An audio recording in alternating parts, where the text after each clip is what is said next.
अध्याय के 46वें और 47वें श्लोक के ऊपर। वेरी इंपॉर्टेंट श्लोक।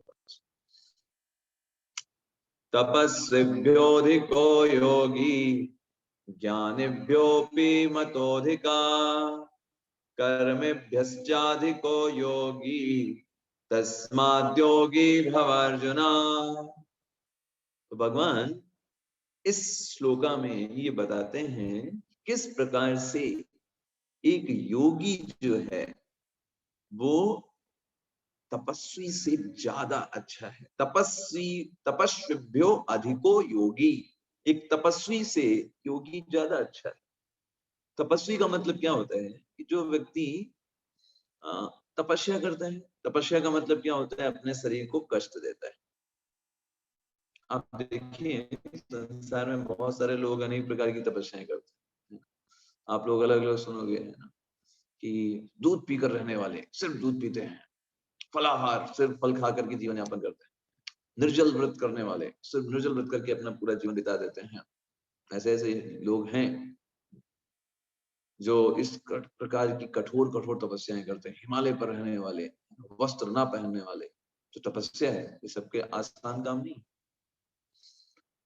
लेकिन भगवान क्या बोल रहे हैं कि ये तपस्या से बढ़कर योगी है। तपस्या से भी बढ़कर कौन व्यक्ति है? योगी जो है उस तपस्वी से भी बढ़कर। क्योंकि ये जो सिर्फ ग्रॉस लेवल पर चीजों को छोड़ना ये ज्यादा आसान है भगवान को अपने मस्तिष्क में, मन में, हृदय में बसाने से। योगी का मतलब सिंपल होता है जिसने भगवान को अपने जीवन में जोड़ा हुआ है किसी ना किसी तरीके से, वो योगी है। भगवान कहते तपस्वी वो तपस्विभ्यो अधिको योगी, एक योगी तपस्वी से बड़ा है। ज्ञानिभ्यो अपि मतोधिका, वो ज्ञानी से भी बड़ा है, ये मैं बताता हूँ। ये मत है, वो ज्ञानी से भी बड़ा है। ज्ञानी का मतलब क्या होता है? विभिन्न प्रकार के ज्ञान अर्जित करके वो व्यक्ति, हो सकता है उसको अहंकार आ जाए, क्योंकि वो ज्ञान योगी नहीं है, ज्ञानी है। ज्ञानी से बढ़कर भी योगी है। और कर्मेभ्यश्चाधिको योगी, और एक कर्मी से भी बढ़कर के योगी है। कर्मी का मतलब बेसिकली क्या है? कोई भी ऐसा व्यक्ति जो इस संसार में अच्छा या अपग्रेड होना चाहता है, हमेशा डेवलपमेंट करना चाहता है,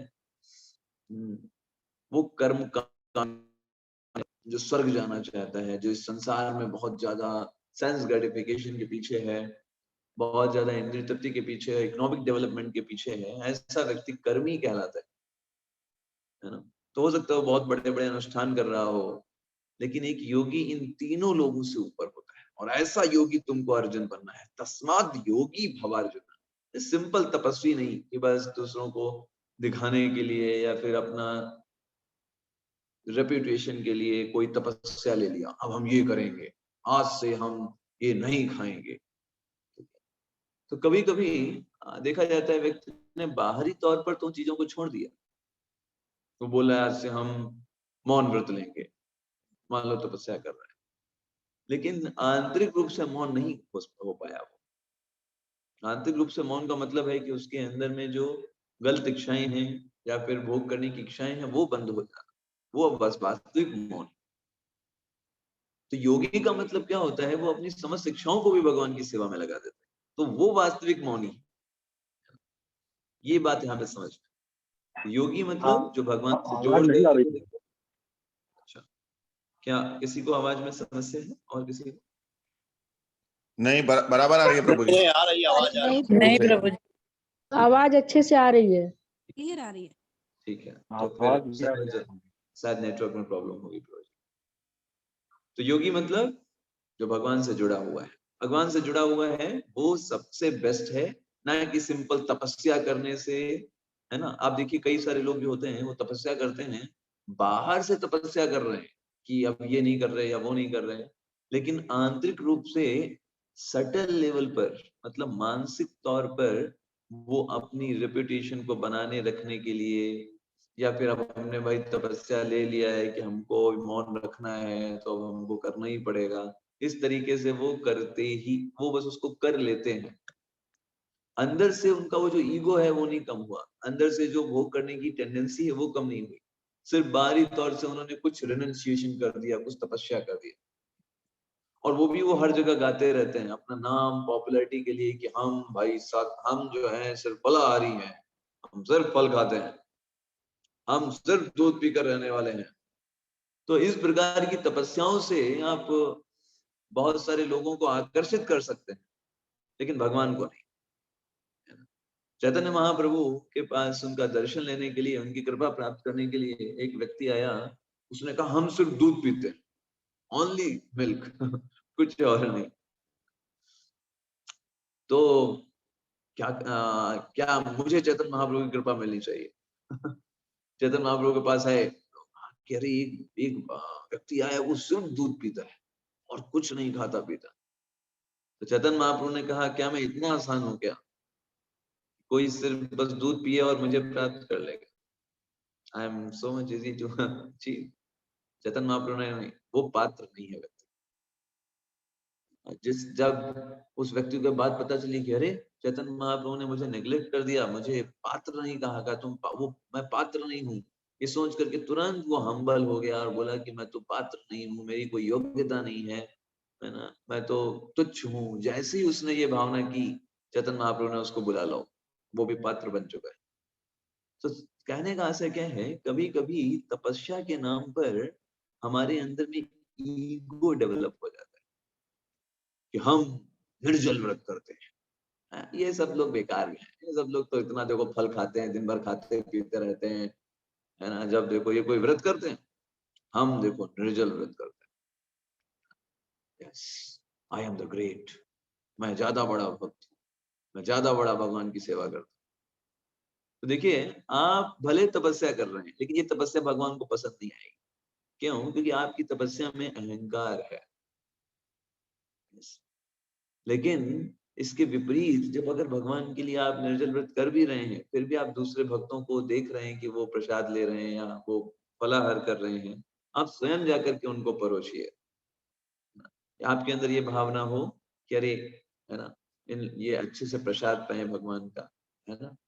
अपने आप को तुच्छ मानिए, मैं तुच्छ हूँ, मुझे ज्यादा जरूरत है, ये सब तो भक्त हैं, इनको आवश्यकता नहीं है, मुझे ज्यादा आवश्यकता है। इस भावना के साथ अपने आप को तुच्छ मान करके जब व्रत करते हैं, वो तपस्या हमको मदद करती है। अभी यहाँ पे एक प्रश्न पूछा चैट बॉक्स में कि तपस्या तो हम भक्त भी करते हैं, बिल्कुल करते हैं, हम भी व्रत रहते हैं, जन्माष्टमी हो एकादशी हो हम भी व्रत करते हैं, वो भी तपस्या है। हम भी सुबह उठते हैं, वो भी तपस्या है। हम भी रोज माला जप करते हैं, वो भी तपस्या है।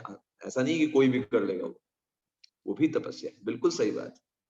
लेकिन ये तपस्या अगर हमारे अंदर अहंकार की वृद्धि करती है तो वो योग नहीं है। योग का मतलब क्या है, जब आप उसे हम भगवान से कनेक्ट करके करते हैं, तो हम जो कुछ भी करते हैं उसको भगवान से जोड़ करके करते हैं, तब वो तपस्या भगवान को पसंद आती है। That makes difference. ऐसे तपस्या तो हिरण्यकशिपु ने भी किया, क्या हुआ? और ऐसी वैसी तपस्या नहीं किया, बहुत घनघोर तपस्या। तपस्या तो रावण ने भी कम नहीं किया, अपने पूरे पूरे सर चढ़ा दिए थे। बताइए कर पाए क्या? पूरे के पूरे अपने सर को समर्पित कर दिया, शिव जी को अर्पित कर दिया। लेकिन मन में भावना क्या है? मन में भावना है सेंस ग्रेटिफिकेशन, एंजॉयमेंट करने की, भोग की भावना है। भगवान को कभी प्लीज नहीं कर सकते। तो मतलब क्या है, भगवान प्रसन्न होते हैं जब हम सेवा भावना के साथ उनको अप्रोच करते हैं। हमारी तपस्या से भगवान को हम प्रभावित नहीं कर सकते। कोई बोले हमने इतना माला जप कर लिया, भगवान को हम प्रभावित कर देंगे। भगवान प्रभावित होते हैं हमारे एटीट्यूड से, माला की संख्या से नहीं, एटीट्यूड से। क्या एटीट्यूड क्या है हमारा अप्रोच करना? हमारा एटीट्यूड अगर है कि मैं भगवान का तुच्छ दास हूँ, मैं योग्य नहीं हूँ, मैं तो कामी, दोषी, है ना, लोभी, जितने दोष हैं वो सब इसमें हैं, और उसको एक्सेप्ट करके रियलिटी में जा करके भगवान के सामने जा करके विनम्र हो करके दैट पर्सन कैन अचीव।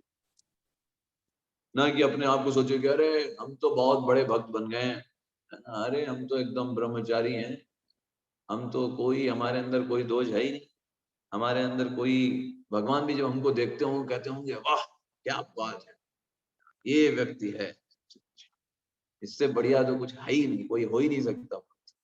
हाँ, ऐसे भगवान ऐसे भक्त को देखेंगे भी नहीं अगर कोई ऐसी मेंटालिटी रखता है।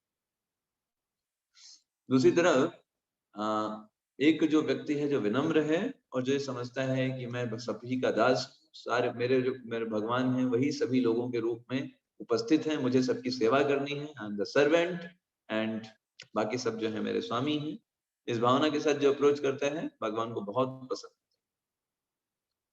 तो ये चीज यहाँ समझ, इसलिए भगवान क्या बोल रहे हैं, चाहे कोई तपस्वी हो, बहुत उसने ज्ञान शास्त्र अर्जित कर लिया हो, अरे रावण के पास कम नॉलेज था क्या, ज्ञान ही ज्ञान भरा हुआ था, सारे शास्त्र अध्ययन करके बैठा हुआ था, लेकिन एटीट्यूड गलत था, तो उस कारण से वो सारी चीजें उसके अंदर सिर्फ अहंकार को भर पाई।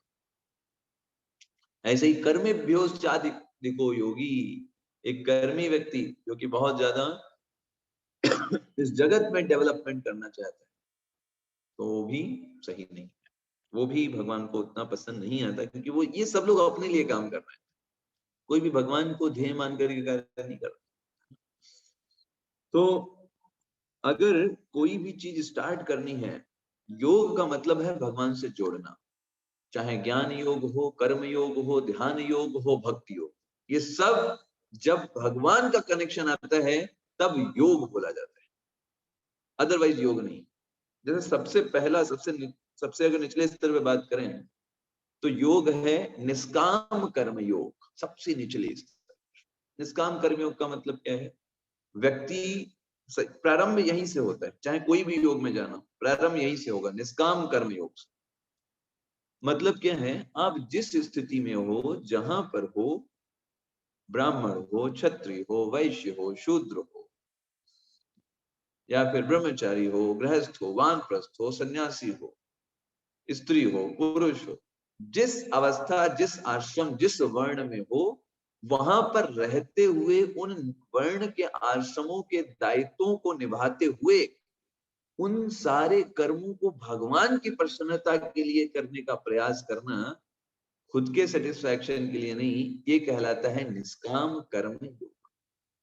यहां से स्टार्ट होता है आपका, आपके हृदय में कि मैं ये भगवान के लिए कर रहा हूं, काम आप वही कर रहे हो जो वर्ण और आश्रम का है, लेकिन आप उसको भगवान, कर्म फल को भगवान को अर्पित कर रहे हैं, जो कुछ श्रेय मिल रहा है उसको भगवान को दे रहे हैं, ये भगवान के लिए, मेरे लिए नहीं, मैं तो दास हूं भगवान का, भगवान ने ही सब कुछ दिया है और भगवान की सेवा में ही सब कुछ लगा है, ये निष्काम कर्म योग, जैसे हनुमान जी वर्क करते हैं।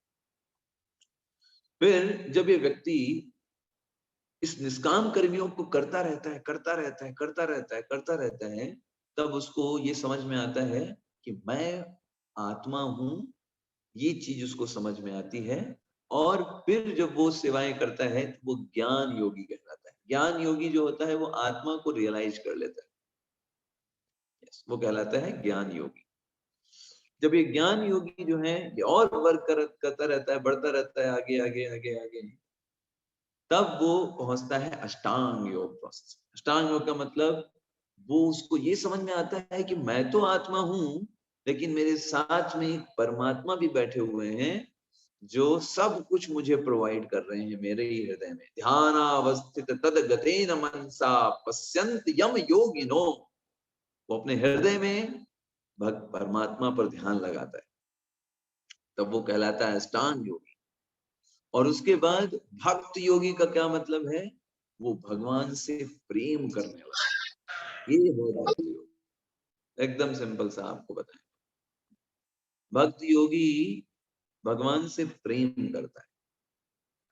जैसे मार्कंडेय ऋषि ने जब प्रलय काल आ गया तो प्रलय काल सब जगह पानी पानी भर गया, वो तैर रहे थे, कहीं कुछ जगह नहीं मिल रही थी। अचानक से उन्होंने देखा कि एक पेड़ पर एक छोटा बच्चा जो है नीले कलर का, श्याम वर्ण का जो है, वो अपने मुख में अपने पैर के अंगूठे को चूस रहा है। तो क्या है, इतना सुंदर वहां पर भगवान कृष्ण लेटे हुए थे, एक वट पत्र पर, बरगद के वृक्ष था, वहां पर एक पत्ते पर लेटे हुए थे। भगवान श्री कृष्ण। उन्होंने पूछा, अरे बेटे तुम हो कौन? और ऐसे करके जैसे मार्कंडेय ऋषि ने पूछा तो भगवान हंस दिया और भगवान के मुख में ही मार्कंडेय ऋषि चले गए और वहां पर उन्होंने भगवान के शरीर में अनेक ब्रह्मांडों को देखा। तो कहाँ आ गए, वहां भ्रमित हो गए वहां पर जाकर के। और फिर भगवान ने दोबारा हंसा, मार्कंडेय ऋषि वापस आ गए और फिर भगवान श्री कृष्ण ने उनको कहा, हे बच्चे, मार्कंडेय ऋषि को बच्चे करके बोला और बोला कि तुमको सब कुछ याद रहेगा, मैं तुमको ये वरदान देता हूँ, तुम्हारी ये जो स्मृति है वो हमेशा बनी रहेगी। और इस तरीके से उनको वरदान दिया। जब यही मार्कंडेय ऋषि पांडवों को मिलते हैं और वहां पर भगवान श्री कृष्ण जो होते हैं साथ में चल रहे होते हैं पांडवों के वनवास के समय, तो मार्कंडेय ऋषि बोलते हैं, जो तुम्हारे साथ कृष्ण जा रहे हैं ना, इनको साधारण पुरुष मत समझ, इनको साधारण पुरुष मत समझ, ये जो है स्वयं भगवान है। इनको मैंने उस समय देखा था जब प्रलय काल में सब कुछ विनाश हो गया था, तब ये वटपत्र पर शयन कर रहे थे। करार विंदे पदार विंदम मुखार विंदम विनिवेशयंतम वटस्य पत्रस्य पुटे शयानम बालम मुकुंदा मनसा स्मरामि। ऐसे करके उन्होंने श्लोक बोला मार्कंडेय ऋषि। तो मार्कंडेय ऋषि को बिल्कुल सही बात है, अमर होने का वरदान प्राप्त है। उनको शिव जी ने वरदान दिया था लेकिन मार्कंडेय ऋषि जो हैं वो भगवान के भक्त हैं। शिव जी ने उनको क्यों अमर होने का वरदान दिया था? भगवान के प्रति उनकी भक्ति को देख करके। वो किसी भी अवस्था में उनकी मृत्यु नहीं होती, इसीलिए सारा प्रलय हो गया, सब लोग मर गए थे, ये नहीं मरे थे, बल्कि ये तैर रहे थे प्रलय में। इनको कहीं छोड़ नहीं मिला था, सब जगह पानी पानी भर गया था, कहीं कुछ था ही नहीं बचा, ये तैर रहे थे। तब इन्होंने भगवान के दर्शन किए, सब लोग बाकी विनाश हो गया था पूरे ब्रह्मांड में। लेकिन इनको क्योंकि वरदान प्राप्त है अमर होने का, इसलिए इनको कुछ नहीं। तो तपस्वी ज्ञानी योगी, तपस्वी ज्ञानी और कर्मी, इन तीनों लोगों से बढ़ करके एक व्यक्ति है योगी, जो कि भगवान से कनेक्टेड है। और भगवान से कनेक्टेड में कौन कौन है? कर्म योग, ज्ञान योग, अष्टांग योग, भक्ति योग। और इन सारे कर्म योग, ज्ञान योग, अष्टांग योग और भक्ति योग में सर्वश्रेष्ठ कौन है? भक्ति योग। भक्ति योग प्रभु जी। वो सबसे बड़ा भक्ति होगा, इसको भगवान अगले श्लोक में बताएंगे। यस, तो अगले अभी हम देखेंगे अगले श्लोक को, छठे अध्याय का 47वां श्लोक। प्रभु जी, मार्कंडेय जी को किसने अमर होने का वो दिया था वरदान? शिव जी। शिव जी ने। ठीक है, शिव जी से चलिए 47वें श्लोक में योगिनामपि सर्वेषां मद्गतेनान्तरात्मना श्रद्धावान् भजते यो मां स मे युक्ततमो मतः। तो भगवान ने देखिए 46वें श्लोक में ये बताया कि योगी जो है वो कर्मी से भी अच्छा है, ज्ञानी से भी अच्छा है, तपस्वी से भी अच्छा है। लेकिन योगी भी तो बहुत सारे हैं, कर्म योगी, ज्ञान योगी, अष्टांग योगी, भक्ति योगी। तो कौन सा योगी? भगवान ने बोला योगी कोई भी हो, इन कर्मी, तपस्वी और ज्ञानी से, इन तीनों से अच्छा है। लेकिन उन योगियों में भी सर्वश्रेष्ठ कौन है? ये चीज भगवान 47वें श्लोक में बता के भक्ति योग में प्रवेश करेंगे। योगे नाम अपि सर्वेषां, समस्त प्रकार के योगियों में, मदगते नंतरात्मना, जो व्यक्ति सदा मेरे विषय में सोचता रहता है, मदगते नंतरात्मना, पूरे हृदय से वो मेरे बारे में चिंतन करता है, मेरे बारे में स्मरण करता है, मेरे बारे में सोचता है। श्रद्धावान भजते यो मां, जो श्रद्धा के साथ, श्रद्धा का मतलब होता है फुल फेथ ऑन कृष्ण, वो पूरी श्रद्धा रखता है मेरे पर कि मैं भगवान का भजन कर रहा हूं, मैं भगवान का नाम ले रहा हूं, यही ही जीवन का लक्ष्य है, यही ही है जो मुझे प्राप्त करना है। इसे बोलते हैं श्रद्धा। फेथ बहुत इंपॉर्टेंट है भक्ति। श्रद्धावान भजते यो मां, वो व्यक्ति भजन करता है।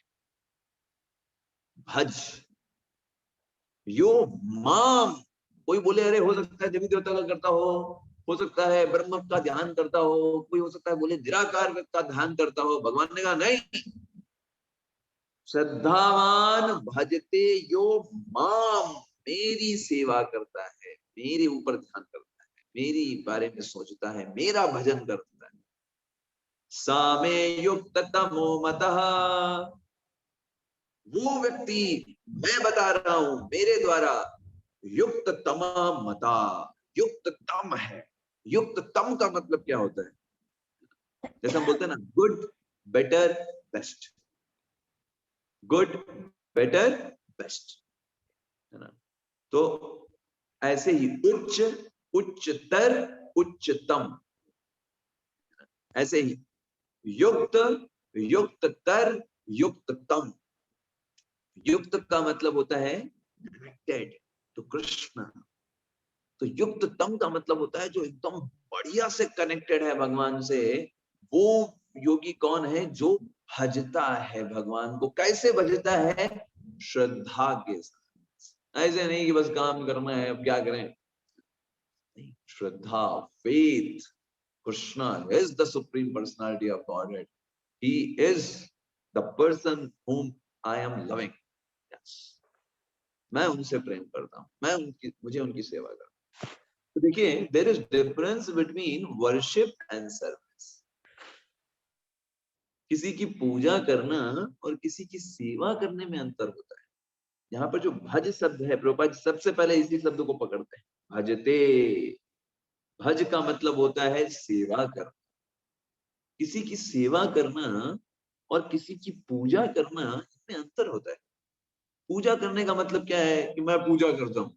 पूजा करने का मतलब क्या है कि भाई मेरे हृदय में बहुत सम्मान की भावना है, वो हमसे बड़े हैं, मुझे उनका सम्मान करना है, इसलिए मैं उनकी पूजा करता हूँ। देवी देवताओं की पूजा की जाती है, सेवा नहीं। That is important thing. सेवा किसकी की जाती है? सेवा का मतलब होता है जब किसी को प्रेम के साथ, श्रद्धा के साथ जब हम कोई क्रिया करते हैं उसकी प्रसन्नता के लिए, तब वो कहलाती है सेवा। यस। पूजा करने का मतलब बस सम्मान कर दिया, भाई बड़े हैं तो करना पड़ेगा, क्या करें, है ना? जैसे हम ऑफिस जाते हैं, बॉस ने कह दिया ये काम करना है तो करना पड़ेगा। अब ऐसा नहीं है कि हम बॉस से इतना प्रेम करते हैं, बॉस ने बोला कि चलो ये काम करो, हम कहते हैं अरे बॉस ने आदेश दिया है, हमारे जीवन का लक्ष्य तो यही है ना? और बॉस बोला तुमको इस महीने की सैलरी नहीं देंगे, कोई बात नहीं, हम तो निष्काम भाव से आपकी यहाँ पर सेवा करने के लिए उपस्थित हुए हैं। आप इस महीने की ना दो या 10 महीने की ना दो, हमको क्या करना, हम तो आपकी सेवा कर रहे हैं। ऐसे करके कोई बोलेगा, लात मार करके नौकरी छोड़ देगा, कहेगा कि नहीं चाहिए तुम्हारी नौकरी, तुम पैसे भी नहीं दे रहे हो, तुम्हारा तो बस तुम ऐसे पद पर हो कि तुम्हारा सम्मान करना पड़ रहा है। बात समझ रहे हैं?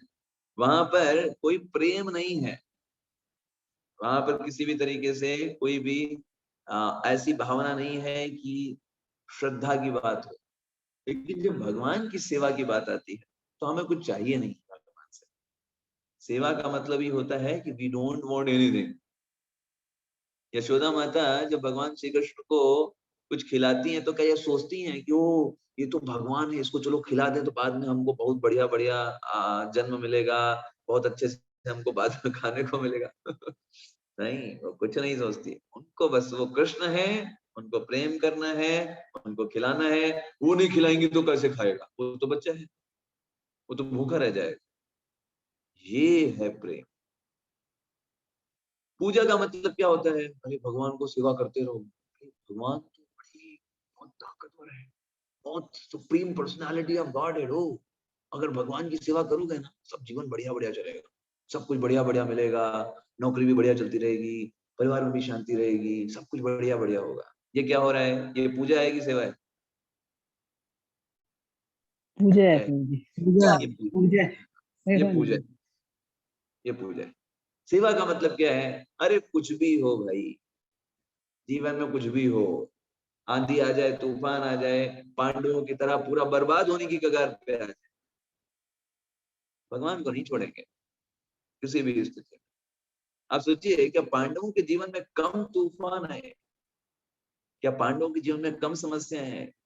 उनमें से एक भी समस्या अगर हमारे जीवन में आ जाए तो हम कब का भक्ति छोड़ के चले जाए, हमारी पीठ डगमगा जाए। That's why they are Pandavas and we are we are हम यहाँ पर हैं और वहां पर भगवान के पार्षद हैं, भगवान की सेवाओं में पार्टिसिपेट कर रहे हैं। पांडव के जीवन में हमको एक रियलिस्टिक अप्रोच मिलती है, कैसे जीवन में कितनी भयंकर विपदाएं आने पर भी एक बार भी कृष्ण जाकर के नहीं पूछा, ये कृष्ण तुम सही में भगवान हो क्या? तुम्हारे साथ में होते हुए क्या क्या हो रहा है हमारे साथ? हमारे उनको पूरा हमारी हमारी प्रॉपर्टी से बेदखल कर दिया गया, एक सुई के बराबर जमीन देने को तैयार नहीं व्यक्ति। बताओ, हम 5 पति हैं, हमारी एक पत्नी है, उसको पूरे समाज के सामने जो है उसको बेइज्जत करने का प्रयास किया गया। क्या वास्तव में तुम कृष्ण ही हो भाई? तुम्हारे पास कुछ ताकत है कि नहीं? और तुम कुछ नहीं किए। सोचिए। और कुंती महारानी भगवान की कितनी बड़ी भक्त हैं। उनके पति है ना पांडु नहीं रहे, है ना, वो विधवा हो गई। उनके 5 बच्चे हैं जिनको वो टेक केयर कर रहे हैं, छोटे पर से वो अनाथ हो गए बच्चे। कुंती महारानी डिवोटी, ऐसा नहीं कि वो कोई कर्मी है, भक्त हैं भगवान। कभी भगवान से क्वेश्चन, क्योंकि उनको कुछ चाहिए नहीं भगवान से, उनको भगवान को देना है। कुंती महारानी क्या सोचती हैं, क्या बोलती हैं? और दीजिए विपदाएं हमको, फर्क नहीं पड़ता, क्योंकि आपकी जो विपदाएं हैं ये हमें आपकी याद दिलाती है। यही हमारे जीवन का लक्ष्य है। इस संसार में बहुत बढ़िया बन जाना, बहुत रेपुटेशन डेवलप कर लेना, बहुत ज्यादा पॉपुलैरिटी प्राप्त कर लेना, बहुत ज्यादा धन प्राप्त करना, ये सब तो वैसे ही छोड़ना है। ये कब हमारे साथ है? हमारे साथ जो वास्तविक हमारी संपदा है वो आपका प्रेम है, आपके याद है, आपका नाम है, ये हमारी संपदा है। तो भक्त का मतलब ये होता है that person totally surrendered with full faith that Krishna is everything for me, और उनके अलावा कोई भी चीज मेरी नहीं है। इसे कहते हैं भजन करना। जैसे आप देखिए, इसे कहते हैं प्रेममयी सेवा। और भगवान वैसे ही रेसिप्रोकेट करता है भक्तों के साथ। अगर आपकी सेवा भावना भी ऐसी रहेगी, बस भगवान के पास जाओ, व्रत कर लिया, नाम जप कर लिया, और भाई भगवान हमारे साथ सब कुछ अच्छा अच्छा करते रहो, हम भी आपके लिए अच्छा अच्छा करते रहेंगे, जैसे आपने खराब किया हमारे साथ, बस माला साइड में, पूजा पाठ साइड में, चलो भाई हमने इतना दिन सेवा किया, इतना जब नाम जप किया, और आपने हमारे साथ ऐसा किया, चलो विश्राम। तो भाई वो आप जो है सेवा नहीं कर रहे थे, आप तो बस व्यापार कर रहे थे भगवान के साथ, कि भगवान की आप सेवा करते रहोगे, भगवान आपकी भरपूर्ति करते रहे। भगवान ने आपका बंद किया, आपने भगवान का बंद कर दिया, व्यापार ठप हो गया। तो भाई, तो भक्त की पहचान कैसे होती है? भक्त की पहचान होती है कि कैसे वो जीवन की प्रत्येक परिस्थिति में कभी भगवान पर शक नहीं करता। ना ना ना ना, वो भगवान पर पूरा फेथ रखता है। वो जानता है कि भगवान ही हमारे प्रोटेक्टर है, भगवान जो करते हैं वो अच्छा करते हैं। हम भले इस छोटे से दिमाग से ना समझ में आए, हम सोचेंगे अरे क्या हो गया, गड़बड़ हो गया मेरे साथ। भगवान कभी गड़बड़ नहीं करते, भगवान हमेशा हमारे सुधार के लिए कार्य करते हैं। हम अपने छोटे से दिमाग से समझ नहीं पाते। तो ये जो सर्विस है ये बताती है कि हम भगवान से कितना प्रेम करते हैं। प्रभुपाद जी बहुत सुंदर तात्पर्य लिखते हैं, बहुत अच्छे से पढ़ने की आवश्यकता है।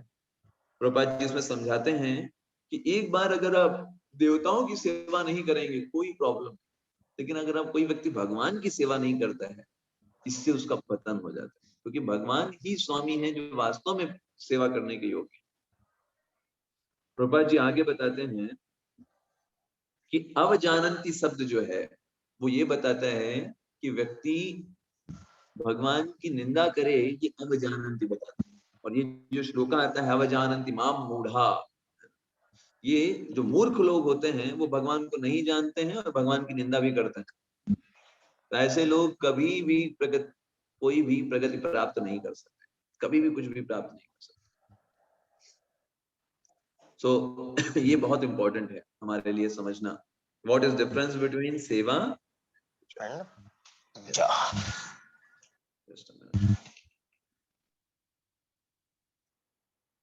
तो इसलिए सबसे बड़ा योगी कौन है? योगिनाम अपि सर्वेषां मद गति नंतरात्मना श्रद्धावान भजते माम। भगवान की जो श्रद्धा के साथ, श्रद्धा शब्द विश्वास से कहे सुदृढ़ निश्चय, कृष्ण भक्ति कैले सर्व कर्म कृत हया। अगर मैं भगवान की सेवा कर रहा हूँ, भगवान की भक्ति कर रहा हूँ, भगवान का नाम जप कर रहा हूँ, भगवान को भोग ऑफर कर रहा हूँ, सब कुछ हो गया। I don't have to do anything else। इस तरीके की फेथ उसके अंदर डेवलप हो जाती है। और भगवान इतने सुंदर हैं, प्रभुपाद जी तात्पर्य में बताते हैं 47वें श्लोक में, भगवान इतने सुंदर हैं कि उनसे प्रेम करना ही चाहिए। आप देखो इस संसार में लोग जो होते हैं, थोड़े समय की सुंदरता के लिए जो है पागल हो जाते हैं। इस संसार में जो स्त्री पुरुष की सुंदरता है, वो जैसे एक बिजली की चमक होती है, तो कितने देर की होती है? थोड़ी देर की होती है, उसके बाद वो फिर खत्म। ऐसे ही इस संसार में जो किसी स्त्री या पुरुष में सौंदर्य है, वो उस चमक के बराबर है, उसका कोई मतलब नहीं है, और वो कुछ 10-20 सालों का खेल है। फिर उसके बाद कोई नहीं पूछता, चाहे कोई कितना भी मिस इंडिया या मिस्टर इंडिया, वो सब बूढ़े हो जाते हैं और वो सब बेकार दिखने लगते हैं। तो ऐसे लोगों के पीछे हम पागल हैं। लेकिन जो भगवान है, जो सबसे अधिक सुंदर है, चिंतामणि प्रकर सदमशु कल्प वृक्षा, ऐसे भगवान को क्यों ना प्रेम किया, क्यों ना प्रेम किया? That's the thing. तो हमें सोचना चाहिए, जो भगवान इतने सुंदर हैं, जिनका धाम इतना सुंदर है, चिंतामणि से बना हुआ। आप देखो इस संसार के पास, लोगों के पास थोड़ा सा धन आ जाता है, तो लोग जो होते हैं उसको प्राप्त करना चाहते हैं। ये व्यक्ति इतना धनी है, वो इतना अच्छे से, ये व्यक्ति इतनी बड़ी जॉब करता है, वो इतना बड़ा ऑफिसर है, तो लोग उसको अप्रोच करना चाहते हैं। भगवान के पास स्वयं लक्ष्मी देवी उनके चरण दबाती हैं। स्वयं लक्ष्मी देवी जो चंचला है, जो भागती रहती हैं इधर उधर, लेकिन भगवान के जब चरण पकड़ती हैं तो फिर भागती नहीं है, वो एकदम शांत हो जाती है, नो मूवमेंट। ऐसी लक्ष्मी देवी जो लक्ष्मीपति हैं, ऐसे भगवान से क्यों ना प्रेम किया जाए? आपके पास जितने कारण हो सकते हैं कि आप किसी व्यक्ति से प्रेम कर सकते हैं, वो सारे कारण भगवान में इनफाइनाइट मल्टीप्लिकेशन के साथ मौजूद। फिर भी हम इतने बड़े धूर्त हैं कि फिर भी हम इस भौतिक जगत के लोगों के पीछे पागल। ये हमारी मूर्खता है। भगवान के पास जो 6 ऐश्वर्य पूर्ण मात्रा में विद्यमान है, चाहे कोई फेम हो, पॉपुलैरिटी हो, रेनंशिएशन हो, सौंदर्य हो, बल हो, ज्ञान हो, रूप हो, ये सब भगवान में इनफाइनाइट मात्रा में विद्यमान है। ऐसे भगवान को छोड़ करके हम क्यों किसी के पीछे जाएं? क्यों हम भागें इधर उधर किसी देवी देवता के पीछे, वो भी अपनी इच्छाओं की तुष्टि करने के लिए? इसलिए भगवान 7वें अध्याय के 20वें श्लोक में बताएंगे, कामस्ते स्ते हृतक ज्ञाना प्रपद्यन्ते अन्य देवता। क्यों लोग देवताओं के पीछे भागते हैं? क्यों इतने बड़े बड़े उन देवताओं के व्रत अनुष्ठानों को पालन करते हैं? ऐसा नहीं कि उनको उन देवता से प्रेम है, क्योंकि प्रेम कभी भी देवताओं से नहीं हो सकता। उनसे सिर्फ आप अपनी इच्छाओं की पूर्ति के लिए उनके अनुष्ठानों को कर सकते हैं। प्रेम सिर्फ भगवान से ही संभव है। सेवा सिर्फ भगवान की हो सकती है, देवताओं की पूजा हो सकती है, प्रेम नहीं हो सकता, सेवा नहीं हो सकती देवताओं की, वो संभव ही नहीं। क्योंकि सारे देवता भी हैं, वो प्रकृति हैं। प्रकृति की कैसे आप सेवा करोगे? क्योंकि आप खुद प्रकृति हो। आप प्रकृति हो और आप पुरुष की ही सेवा कर सकते हैं, और सिर्फ एक है, that is God Krishna, no one else. So उनको प्राप्त करने का प्रयास करते हैं। That is the aim of human life, to understand कि हमें उनसे प्रेम करना है। और जब हम उनसे प्रेम करेंगे, जितना ज्यादा उनके बारे में सुनेंगे, हियरिंग करेंगे, उनके बारे में स्मरण करेंगे, उनके बारे में बोलेंगे, उनका चिंतन करेंगे, उनके प्रति सेवाएं करने का प्रयास करेंगे, हमारा प्रेम बढ़ता चला जाएगा। यही प्रेम के बढ़ने का एक तरीका होता है। इवन इस संसार में भी हम देखते हैं, जितना समय हम किसी व्यक्ति के साथ बिताते हैं, उतना अधिक प्रेम जो है हमारा जो होता है गाढ़ा हो जाता है।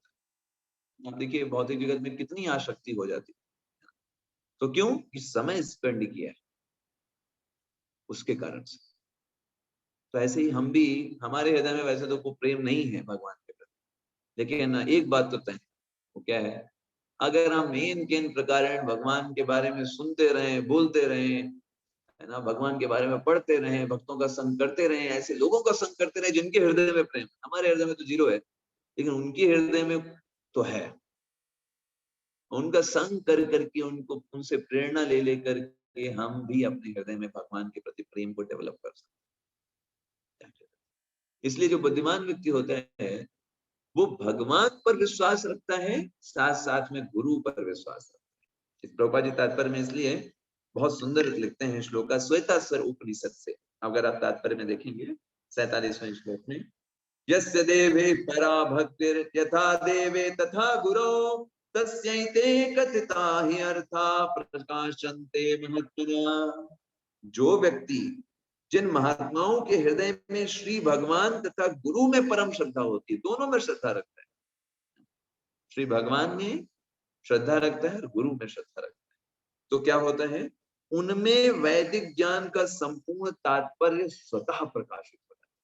उनको पढ़ने की जरूरत नहीं पड़ेगी कि भाई ऋग्वेद में क्या लिखा है, यजुर्वेद में क्या लिखा है, वो सारा वैदिक ज्ञान स्वतः प्रकाशित हो जाता है, समझ में आ जाता है। वेदैश्च सर्वे रहमेव वेद्यो वेदांत कृत दैव विदेह। हम सारे वेदों का सार क्या है, भगवान को समझना, भगवान की सेवा करना। तो कभी कभी बस हम एक लास्ट बात कर करके एंड करेंगे, कभी कभी लोगों को क्या लगता है कि हम भगवान की भक्ति कर रहे हैं तो हमारे जीवन में कष्ट नहीं आना चाहिए, हमारा जीवन स्मूथ चलना चाहिए, हम जब चलें तो सब कहें कि भाई ये भक्त जा रहा है, सब रोडों पर फूलों की बरसात कर दें, हमारे कंकड़ नहीं आए हमारे पैरों पर लगे, सब लोग जो है हमारी तारीफ करें, कोई हमको अपमान ना करे, कहीं पर कोई तकलीफ ना आए। क्यों? हम भगवान की भक्ति कर रहे हैं इसलिए। तो ये इमेजिनरी थॉट्स को हमें अपने माइंड से निकाल देना चाहिए, बिकॉज हम अभी हैं इस भौतिक जगत में, और भौतिक जगत के नियम हमारी भक्ति करने से नहीं बदलते। मतलब क्या है, भौतिक जगत जैसा है वो वैसा ही रहेगा, तो फिर तो बदलेगा क्या? बदलेगा आपकी सहन करने की क्षमता। जब आप भक्ति करोगे, पहले जिन छोटी छोटी बातों से, जिन छोटे छोटे विचारों से आपका हृदय कलुषित हो जाता था, आप अपने आप को पतित कर लेते थे, आप अपने आप को नियंत्रित नहीं कर पाते थे। जब भक्ति रूपी दिव्य आनंद की प्राप्ति होती है, भगवान की सेवा की प्राप्ति होती है, उन चीजों की तरफ आप ध्यान ही नहीं देते, आप इजिली इग्नोर कर सकते, आपके पास टाइम नहीं उन चीजों पे वेस्ट करने का। Don't have time, you don't have energy, क्योंकि आपकी एनर्जी, आपका टाइम भगवान कृष्ण की सेवा के लिए है, उनके प्रेम के लिए है, उन मूर्खताओं के लिए नहीं है समय आपके पास। तो भक्ति आपको सहनशीलता देती है। भगवान, आप, कोई व्यक्ति अगर भगवान के पास जाकर के ये कहता है, भगवान हमारे जीवन से कष्ट कम कर लीजिए, हमारे जीवन से कष्ट हटा लीजिए, ये गलत है मानना। इस भौतिक जगत में कष्ट तो आएंगे ही, ये तो यहाँ का नियम है। भगवान बोल रहे हैं दुखालयम अशाश्वतम, चाहे कुछ भी करो दुख तो आने ही। तो भगवान से क्या मांगना चाहिए? भगवान से मांगना चाहिए, भगवान मैं आपकी भक्ति कर रहा हूँ, मुझे भक्ति करने का बल प्रदान करिए। और इस संसार में जो दुख हाले आपने बोला ही है, दुख तो आने ही है, कुछ भी करो दुख आएंगे, कुछ भी कर लो दुख हाले है। तो मुझे उसको सहन करने की क्षमता दीजिए, ताकि प्रत्येक परिस्थिति में आपकी प्रेममयी सेवा कर पाऊं, चाहे कुछ भी हो, आपकी सेवा ना छूटे, आपके प्रति प्रेम कम ना हो, आपके प्रति श्रद्धा कम ना हो, वो बढ़ती ही जाए। जितनी विपरीत परिस्थितियां आए, आपके प्रति श्रद्धा बढ़ती ही चली जाए। पांडवों के जीवन में जितनी विपरीत परिस्थितियां आई, उनकी श्रद्धा बढ़ती ही चली गई, भगवान के, कम नहीं हुई, प्रेम बढ़ता ही चला गया। तो वो हमको मांगना चाहिए भगवान से। That should be our life and goal. तो अभी हम यहाँ पर स्टॉप करेंगे, लेकिन उसके पहले